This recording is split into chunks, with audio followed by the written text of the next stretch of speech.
ध्यान 3 बिंदुओं का मिलन का नाम है ध्यान। ये जो 3 बिंदु हैं, ये तीनों बिंदु मिलकर, ये तीनों बिंदु युक्त होकर, ये तीनों बिंदु युक्त हो जाए तब सधता है ध्यान। नहीं तो साधक ध्यान कर करके थक जाएगा पर उसका ध्यान कभी ना लगेगा। ये 3 सिरा को एक कर लेने का नाम है ध्यान। योग के भाषा में इसी 3 सिरा को त्रिपुटी कहा गया है। पहला ध्याता, दूसरा ध्येय और तीसरा ध्यान। जब तक ध्याता, ध्येय और ध्यान तीनों युक्त ना हो जाए तब तक ध्यान ना लगेगा, तब तक मन एकाग्र ना हो पाए। 2 तो रहता है सदैव। एक ध्याता यानी ध्यान करने वाला, वो तो सदैव है ही। सोया है तब, बैठा है तब, चल रहा है तब, नाच रहा है तब, ध्याता तो है ही। और ध्येय भी है, जिसका लक्ष्य किया जाए, किसी सिरा पे, किसी बिंदु पे, किसी जग पर ध्येय है। किसका ध्यान कर रहे हैं? गुरु के चरणों का, भगवान की उंगली का, या किसी केंद्र बिंदु का। तो जहां पर फोकस किया जाता है वो ध्येय है। जो फोकस करता है वह ध्याता है। तो ध्येय भी है और ध्याता भी है, पर ध्यान नहीं है तो मन एकाग्र ना हो पाएगा। ध्येय पड़ी हुई है, एक पत्थर सामने रखा हुआ है, ध्येय है, और ध्यान करने वाला कहीं घूम रहा है, यानी ध्याता कहीं घूम रहा है, और ध्येय रखी हुई है, तो फिर ध्यान कैसे होगा? दोनों तो सदैव मौजूद रहते हैं, लेकिन जब तक तीसरा ना आ पाए तब तक वह एक ना हो पाता। जब तक तीसरे को युक्त ना किया जाए तब तक ये तीनों संयुक्त ना होते हैं। इसलिए जब भी कहते हैं ध्यान करने का मन तो करता है, पर करूं तो करूं, मन तो करता है ध्यान, यानी मन करता है, जिसका मन करता है ध्यान यानी ध्याता। किस पे मन करता है ध्यान? तो ओम का जाप करे, कोई जप योग का साधना करे, किसी केंद्र बिंदु पर मन को लगाए, यानी आपका मन करता है तो ध्याता भी है, और जिसका ध्यान करते हैं वो भी है। भगवान कृष्ण की फोटो कहीं जा नहीं रही है, भोलेनाथ का तस्वीर कहीं और नहीं जा रहा है, वो तो है, रखी हुई है। श्वास कहीं भाग नहीं रहा है, श्वास तो चल ही रहा है, यानी ध्येय भी है। किसी ने श्वासों का ध्यान किया तो श्वास ध्येय हो गया, और जो ध्यान करना चाहता है वो ध्याता हो गया। पर करे तो क्या? 24 घंटा श्वास आ रही है, जा रही है, नहीं, मुफ्त का आया और मुफ्त का गया, कुछ पता ही ना चला कब आया और कब गया, बस जिए जा रहे हैं। तो ध्याता भी है, मन भी कर रहा है ध्यान करे, ध्येय भी है, श्वास आ भी रही है और जा भी रही है, पर ध्यान नहीं हो रहा है। कारण कि तीसरी चीज को अप्लाई ना किया गया। इसलिए जब तक तीसरी चीजों को अप्लाई ना किया जाए तब तक ध्यान होगा ही। यानी एक तरफ भगवान है और एक तरफ भक्त है, तो भक्त उधर है, भगवान इधर है। किस काम का भगवान और किस काम का भक्त जो मिले ही नहीं। इसलिए ध्याता और ध्येय को जो जोड़े, ये जो बीच की कड़ी को जो जोड़ता है उसका नाम ध्यान है। इसी को पतंजलि कहते हैं ग्रहिता, ग्रहण, ग्राह्य। ग्राह्य मतलब जिसका ध्यान किया जाए, ग्रहिता मतलब जो ध्यान करने वाला है।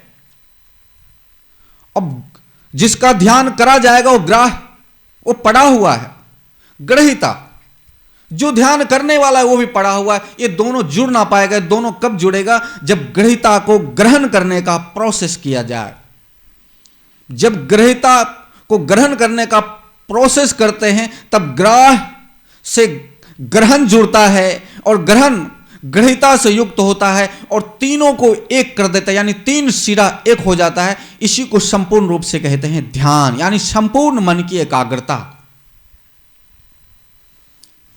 इसी संपूर्ण मन की एकाग्रता को त्रिपुटी कहते हैं, यानी तीन सिरा एक हो गया, ग्रहिता ग्रहण और ग्रह तीनों एक हो गए, एक सिर में आ गए, एक लाइन में आ गया।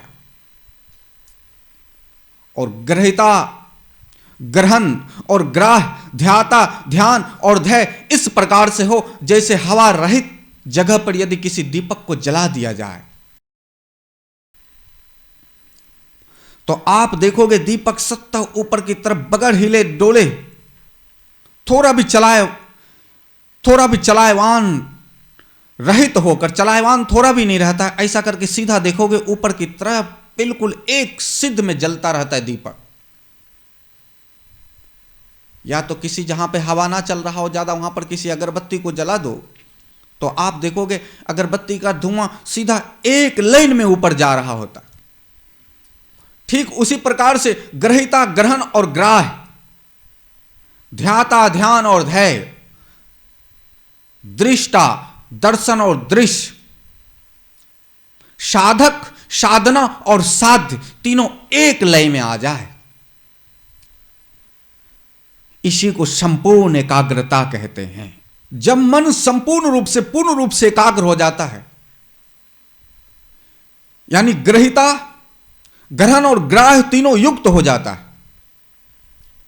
ध्याता ध्यान और ध्यय तीनों संयुक्त हो जाता है, तो जैसे ही तीनों संयुक्त हो गए तो एक धारा में मन बहने लगा, एक धारा में मन एकाग्र हो गया, एक लय हो गया, उस दीपक की तरह हो गया जहां पे हवा ना हो, एक सत्ता बगैर हिले डोले जो प्रज्वलित रहता है, ठीक उसी प्रकार से यह ध्यान की स्थिति बन गया। अब ना विचलित हो रहा है, ना ध्यान में विघ्न हो रहा है, यानी संपूर्ण एकाग्र। जैसे ही मन संपूर्ण एकाग्र हुआ, ठीक उसी क्षण चित्त संपूर्ण पूर्ण रूप से शुद्ध हो गया, पूर्ण रूप से साफ हो गया, स्पष्ट क्लीन। यानी किसी पानी में किसी ने हाथ से हिलोड़े मारे और पानी गंदे जैसे लगने लगे, थोड़ी देर छोड़ देते हैं तो पानी बिल्कुल साफ हो जाता है। जैसे बरसात में किसी तालाब में पानी आए और पानी गंदा दिखने लग जाता है, जैसे बरसात शांत हो तो कुछ समय के बाद वो जो गंदा है वो गंदापन बैठ जाता है और पानी स्वच्छ साफ दिखता है। ठीक चित्त बिल्कुल क्लीन साफ, उससे भी साफ क्रिस्टल की तरह आर पार दिखता है।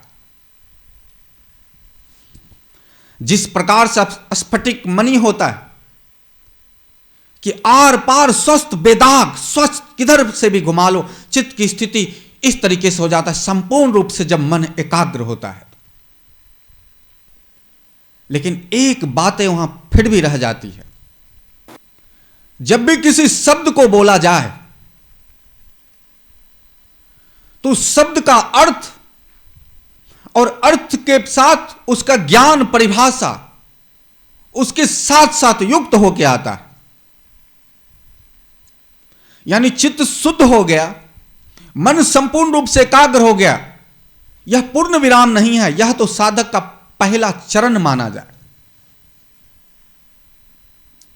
पहला तो मन एकाग्र नहीं होता है जल्दी,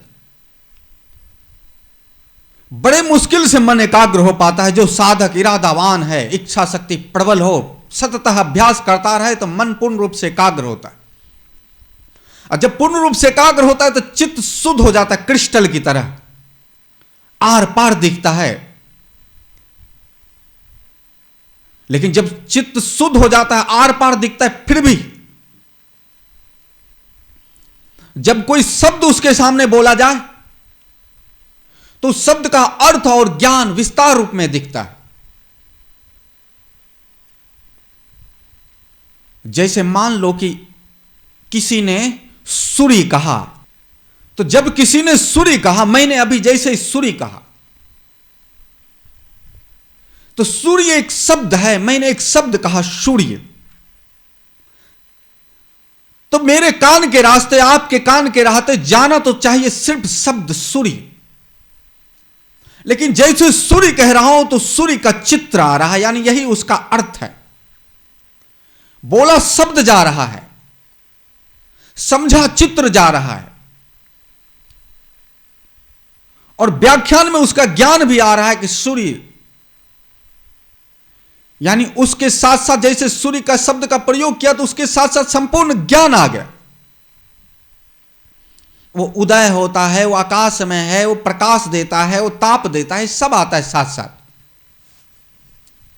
तो चित्त तो शुद्ध हो गया क्रिस्टल की तरह। लेकिन जैसे ही सूर्य कहा गया तो मैंने तो सूर्य कहा, मैंने तो सिर्फ शब्द कहा, तो जाना तो सिर्फ शब्द ही चाहिए, लेकिन सिर्फ शब्द नहीं जा रहा, शब्द के साथ अर्थ जा रहा है, यानी उसका चित्र जा रहा है। मैंने कहा सूर्य और आप तस्वीर समझ रहे हो, आपके सामने सूर्य का आकार आ गया। मैंने कहा मां, तो जैसे मैंने मां कहा तो मां का संपूर्ण रूप स्वरूप आपके सामने आ गया। मैंने तो सिर्फ मां, एक शब्द कहा मां। तो चित्त शुद्ध होने के बाद भी जब मैंने साधक के सामने मां शब्द प्रयोग किया तो मां ही, सिर्फ मां ही सुने, उसका चित्र सामने नहीं आना चाहिए और उसका ज्ञान सामने ना आना चाहिए। मैंने कहा गाय, तो मैंने गाय कहा, गाय का चित्र सामने आया और गाय का ज्ञान आ गया। गाय दूध देती है, नीली गाय होती है, पीली गाय होती है, जो जो है तत्क्षण तुरंत से तुरंत आया। मैंने तो सिर्फ एक शब्द का प्रयोग किया, गाय। प्रकृति, मैंने प्रकृति शब्द का प्रयोग किया और पेड़ पौधे सब सामने आ गए। मैंने राम प्रयोग किया, राम, तो अयोध्या दशरथ के पुत्र राम का छवि सामने आ गया। मैंने कृष्ण कहा, कृष्ण का छवि सामने आ गया। मैंने अल्लाह कहा, अल्लाह का वहां पे जो निराकार का भावना है वो सामने आ गया। अल्लाह मतलब साथ में आकाश में रहने वाला अल्लाह। जीसस, वो लटके हुए तुरंत चित्र आ जाता है। मैंने जो जो शब्द कहा, कह तो रहा हूं शब्द, पर समझा चित्र जा रहा है। शब्द के साथ चित्र आया और चित्र के साथ उसका ज्ञान आया। ये जो मिला जुला जो सब आ रहा है, सूर्य, चांद, तारे, आदमी, स्त्री, अल्लाह, राम, कृष्ण, ये जो मिला जुला जो शब्द आ रहा है, चित्त शुद्ध होने के बाद भी जब एक शब्द बोले तो उसके साथ कई परिभाषा एक साथ आ रहा है। ये जो मिला जुला जो अनुभव है, यह मिला जुला जो आभास हो रहा है, इसी को कहते हैं सवितर्क समाधि, यानी दूसरी स्थिति। पहला स्थिति तो मन एकाग्र हो गया, चित्त शुद्ध हो गया। दूसरी स्थिति सवितर्क समाधि, सविकल्प समाधि या सविचार समाधि। जब किसी शब्द को बोला, जैसे मकान, मैंने मकान बोला और आपके सामने मकान का चित्र आ गया और मकान क्या है उसका ज्ञान भी आ रहा। तो ये जैसे शब्द बोला, ये मिला जुला शब्द को जो साधक अभी एहसास कर रहा है, अनुभूति कर रहा है, ये भेद वाला वस्तु जो एक होके दिख रहा है, इसी को सवितर्क समाधि कहते हैं, इसी को सविचार समाधि कहते हैं। किंतु जब सततः ध्यान में लगे रहते हैं और ध्यान किया और एकाग्र किए, सततः लगे रहे, चित्त शुद्ध हो गया क्रिस्टल की तरह, उसके बाद भी सततः ध्यान में रहे, तो जब सततः ध्यान लगातार करते रहे तो चित्त शुद्ध होने के बाद स्मृति परिशुद्ध हो, फिर स्मृति शुद्ध होता है। जैसे स्मृति शुद्ध होगा तो जो शब्द बोला गया वो सिर्फ शब्द सुनाई देगा, उसका अर्थ नहीं। गाय बोला तो सिर्फ गाय सुनाई देगा, उसका अर्थ, उसका फिगर नहीं आएगा और ना ही उसका ज्ञान आएगा। यानी सब अलग अलग हो जाएंगे, ज्ञान अलग हो जाएंगे, अर्थ अलग हो जाएगा, शब्द अलग हो जाएगा। ये तब होगा जब सत्य ध्यान करते रहे, और सत्य ध्यान करते के साथ चित्त शुद्ध होने के बाद स्मृति शुद्ध हो गया। स्मृति शुद्ध, ये जो चीजें हैं ये स्मृति के अंदर है। यानी सततः इतने अभ्यास हो चुका है, ये हैं अलग अलग, लेकिन किसी भी वस्तु को इतनी बार रिपीट हो चुका है, इतनी बार अभ्यास हो चुका है जन्म जन्मांतर का, बचपन से लेकर अब तक, जो किसी शब्द को बोला जाए तो उसके साथ साथ उसका चित्र आता है, और चित्र के साथ साथ उसका ज्ञान आता है। ये अभ्यास से ऐसा बन चुका है, पर यथार्थ में यह अलग अलग है। किसी शब्द के साथ उसका चित्र जोड़ा गया है।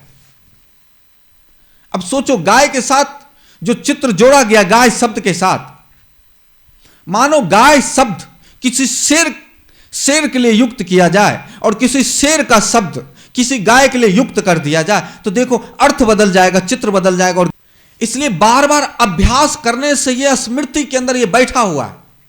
और जब सतत ध्यान करते हैं, लगातार ध्यान करते हैं, तो यह स्मृति शुद्ध होता है। जब शुद्ध होता है तो ये जो अभेद बन के बैठा है उसमें भेद आ जाता है। ये सब अलग अलग दिखने लग जाते हैं। जब सब अलग अलग दिखने लग जाते हैं तो ये समाधि बनता है निर्वितर्क समाधि। इसी को निर्विकल्प समाधि कहते, इसी को निर्विचार समाधि कहते। साधक का निर्वितर्क समाधि में स्थित होने के बाद भी अभी पूर्ण नहीं हुआ है। निर्वितर्क समाधि की प्राप्ति के बाद भी अभी उसके अंदर प्रकृति का बीज मौजूद है, सूक्ष्म बीज।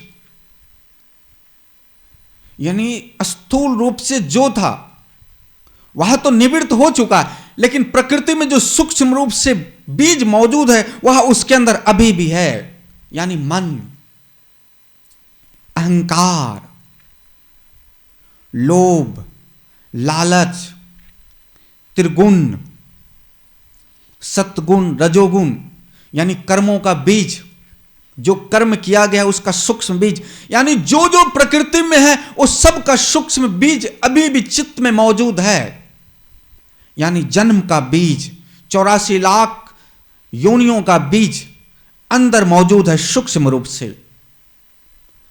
यानी अभी मन सूक्ष्म रूप से मौजूद है। अहंकार, काम, क्रोध, लोभ, लालच का जो सूक्ष्म बीज है, ये पंच इंद्रियां, ज्ञान इंद्रियां का जो सूक्ष्म रूप से बीज वह अभी भी मौजूद है, वह ध्वस्त नहीं हुआ है। ये प्रकृति का 3 गुण, सत्गुण, रजोगुण, तमोगुण, ये तीनों मौजूद है। और 184 लाख जो कर्मों के अनुसार तय है वह बीज भी अभी अंदर मौजूद है। इसलिए इसको सबीज समाधि कहते हैं। यानी कि साधक के जन्म जन्मांतर का कर्मों का लेखा जोखा उसके मन अहंकार के सहित एक सूक्ष्म बीज रूप से उसके चित्त में अभी भी विराजमान है। इसलिए सबीज समाधि है। जैसे गेहूं का, सेब का, संतरा का बीज को रख लेते, उसी प्रकार से यह सूक्ष्म बीज उसके अंदर मौजूद है। इसलिए इसको साधक पुण्य ना समझ ले।